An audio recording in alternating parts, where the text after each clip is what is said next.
Middlesex couldn't provide an upset in Chelmsford as they lost their latest Friends Life T20 match to Essex by 8 runs. Neil Dexter won the toss and he chose to bowl first on a dry pitch, but Mark Pettini got a decent start with 2 boundaries in the opening over, which went for 10. Pettini made 13 off 9 deliveries, but he was out in the second over to Stephen Finn.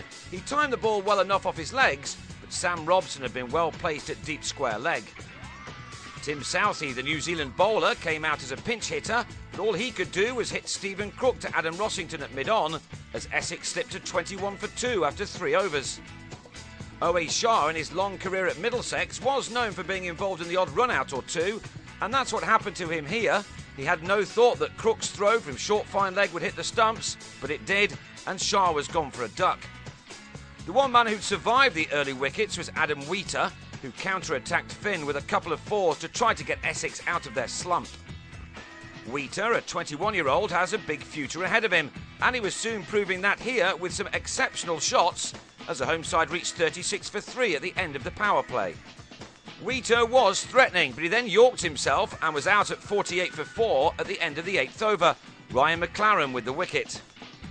Middlesex had bowled pretty well on the previous night against Hampshire, but this time they were getting their just desserts as a 5th wicket fell in the 11th over. Matt Walker was taken at short fine leg off Dexter. Essex were now on 59 for 5, and that soon became 61 for 6 as Ravi Bapara nicked Tom Smith behind to go for a stodgy 14 made from 28 balls. The Panthers were well on top and impressing in front of a TV audience, and it got even better when Smith tossed a ball up to James Foster, who swung and missed. It was now 72 for 7 in the 14th, but the Eagles had Ryan Doeschate and Graham Napier at the crease. Napier tucked into Smith to bring up the first 6 in the 16th over. And the second came just a couple of balls later when Smith dropped in too short. The best shot came next ball as Napier clubbed Smith over cow corner as 21 came off the 16th over. It was to prove the decisive over of the match. Thankfully, McLaren came back on and had Napier leg before the ball after Essex had reached 3 figures. He made 23 and was just set to launch.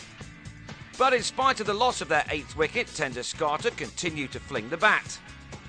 And he was helped at the death by Tim Phillips as Essex, who'd struggled for so much of their innings, were finishing strongly.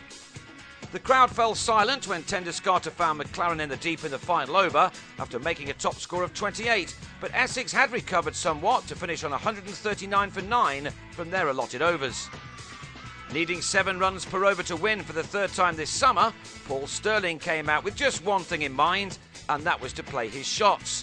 And in the opening 2 overs, he'd already found the boundary 4 times as the Panthers got off to a good start. But Rossington then fell before Middlesex could fully grab the initiative, bowled off the inside edge by Southee at 21 for 1. Crook was promoted up the order to number 3, but it was a policy which didn't work on this occasion as he was bowled by Napier at the start of the 4th over after the addition of just 1 more run. Southee then importantly picked up the wicket of Stirling in the 5th over as the Irishman was caught in the deep to leave the Panthers on 27 for 3. The power play overs ended with Middlesex on 33 for 3, and they really found boundaries tough to come by thereafter. When Dexter tried, he was beaten by Phillips and stumped for 10. At the halfway stage, the Panthers had reached 51 for 4, and they now needed 89 for the last 10 on a turning pitch. That task became that much more difficult when Scott Newman yorked himself off the bowling of Shah for 13, and Middlesex were on 59 for 5 with just 8 overs remaining. To be honest, the pitch was not ideal for a game of T20 cricket, as John Simpson discovered when he was trapped in front by Doeschate for 2.